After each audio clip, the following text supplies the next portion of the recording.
ini perlu kami garis bawahi. Ilmu fikih sumbernya adalah fisik, dalil-dalil yang nampak. Perhatikan, ilmu akidah berdasarkan dalil-dalil akliyah, burhan akliyah. Itu kecil Muhammad Abduh dan syekh-syekh yang lain sepakat, burhan akliyah. Maka dalam ilmu akidah itu rumusannya, jadi hubungan kita dengan Allah itu hubungan ciptaan dengan pencipta. Nah, perhatikan, dalam ilmu akidah manusia dan Allah hubungannya apa? Ya, Rabbul Alamin, Alhamdulillahi Rabbil. Tapi ilmu ma'rifatullah bukan di situ, tapi hubungannya alif dengan ba, Bismillahirrahmanirrahim. Coba bayangkan, Bismillahirrahmanirrahim itu tulisan sepada. Perhatikan Bismillahirrahmanirrahim, ketika ditulis aslinya ba alif, aslinya gitu. Tapi ketika ditulis di mushaf, alif di depan baru ba. Itu ilmu tasawuf, masuk ke dalam tulisan Rasam Osmani. Karena ilmu tasawuf bukan ilmu benar salah, bukan ilmu makhluk dan khalik. Kalau fikih, perintah yang diperintahkan, bernama beban, taklif. Kalau akidah, benar salah, hamba makhluk. Ketika orang akidah membaca kitab-kitab atau kalam-kalam ahli tasawuf hubungan dia dengan Tuhan bukan bahasa seperti bahasa sebelumnya, bukan bahasa taklif beban, bukan bahasa hamba yang dicipta, Allah yang mencipta. Itu bahasa akidah.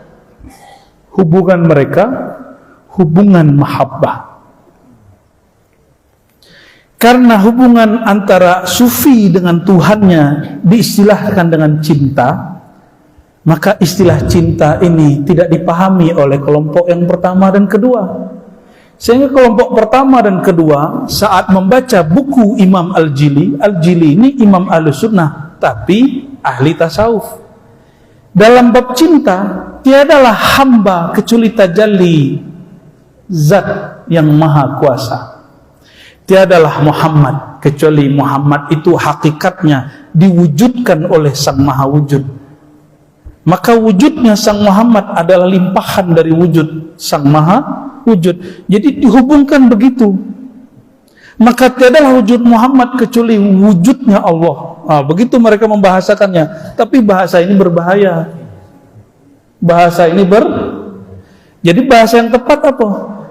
Tiadalah Muhammad kecuali tajalli zat, sifat, asma dan af'al Allah. Tajalli yang sempurna.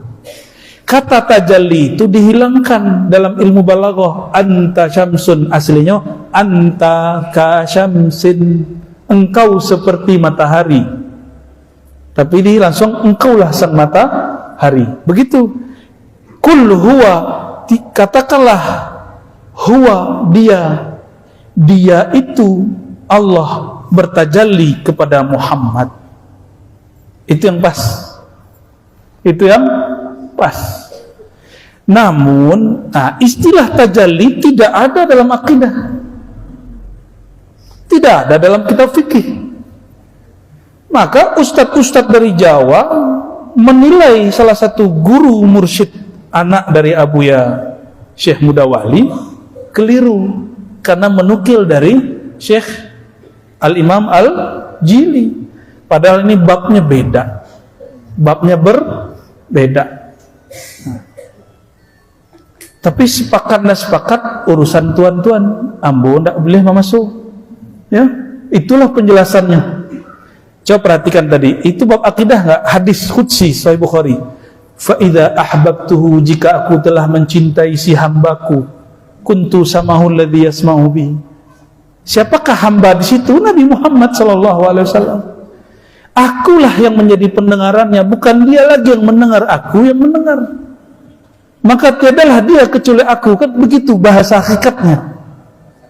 Tapi bahasa hakikat itu kurang bagus. Bahasa hakikat itu mesti dibungkus dengan ma'rifat. Ambo bertanya, adakah Nabi Muhammad mengatakan aku Allah? Ada enggak? Makanya Al-Halaj ketika melakukan itu disidang oleh wali. Yang menyidangnya wali. Syekh Siti Jenar, dia mabuk sampai di makom itu lalu membahasakan itu. Aku ini Allah, kan gitu. Maka disidang oleh wali yang juga tingkatnya sama dengan beliau. Sunan Kalijaga, hanya Sunan Kalijaga yang faham beliau. Jadi wali-wali itu ketika mereka melanggar bab adab disidang oleh wali yang punya adab. Tapi dalam bab hakikat semuanya sama, benar. Perhatikan, Nabi Khidir ketika selesai membunuh anak kecil dan merusak kapal dan satu lagi, beliau tidak mengatakan ini dari Allah. Tiadalah aku yang berbuat kecuali Allah. Apakah beliau mengatakan begitu?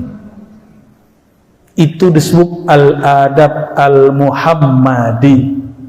Mulai paham? Jadi ngaji hakikat kalau tidak pakai adab Nabi Muhammad, batil. Di sisi Allah mungkin selesai, tapi di sisi ahli marifat kena. Mulai paham. Jadi hati-hati di situ.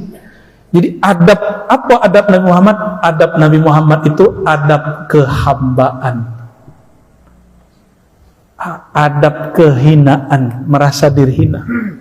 Jadi kul huwallahu ahad. Maksud Imam Syazili, Imam Al-Jili, zuriat Syekh Abdul Qadir Jilani, katakanlah huwa, dia Muhammad itu pada hakikatnya adalah tajalli huwallah. Itu. Maka kul ya Ahmad huwa Muhammad tajalli kul, itu aslinya. Tapi oleh beliau diringkas. Dalam bab tajalli diizinkan, dalam bab hakikat itu dimaafkan. Tapi dalam bab kalau membaca, mereka harus ganti kamus. Kacamatanya harus ganti. Ya. Makanya walaupun yang mengkritisi mursyid, walaupun yang mengkritisi kiai, tapi kacamata dia kacamata akidah, nggak nyambung, ya, nggak nyambung. Maka kita berusaha pelan-pelan ya menyampaikan ini. Semoga nanti sampai ke beliau-beliau itu, gitu ya.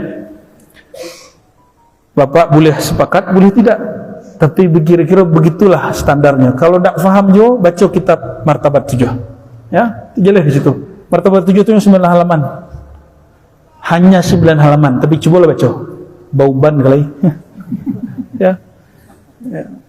Ambo dulu baru selesai doktor, tuh jualnya. Baca kitab tuh. Garuk kepala tuh 50 kali, sehalaman lalu selesai. Laku lagi cek kitab no. Ya.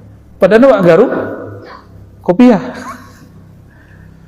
Tapi setelah 2020 Allah perjalankan rohani kepada Sang Ahad, Sang Ahmad, Sang Muhammad, baru kemudian kita faham, oh itulah yang disebut Sayyidina Ali, araftu rabbi bi rabbi, aku kenal Tuhanku karena dia yang mengenalkan dirinya sendiri. Jadi yang kenal itu dia juga, kita disertakan dalam ma'rifatnya. Beruntunglah orang-orang yang disertakan, itulah yang disebut arif billah. Orang-orang yang disertakan itu, mereka lah yang mampu menceritakan ilmu arifat sesuai padanannya. Walaupun tetap orang-orang ahli akidah akan tetap salah paham. Walaupun dia bergelar mursyid, bergelar kiai, membaca banyak kitab.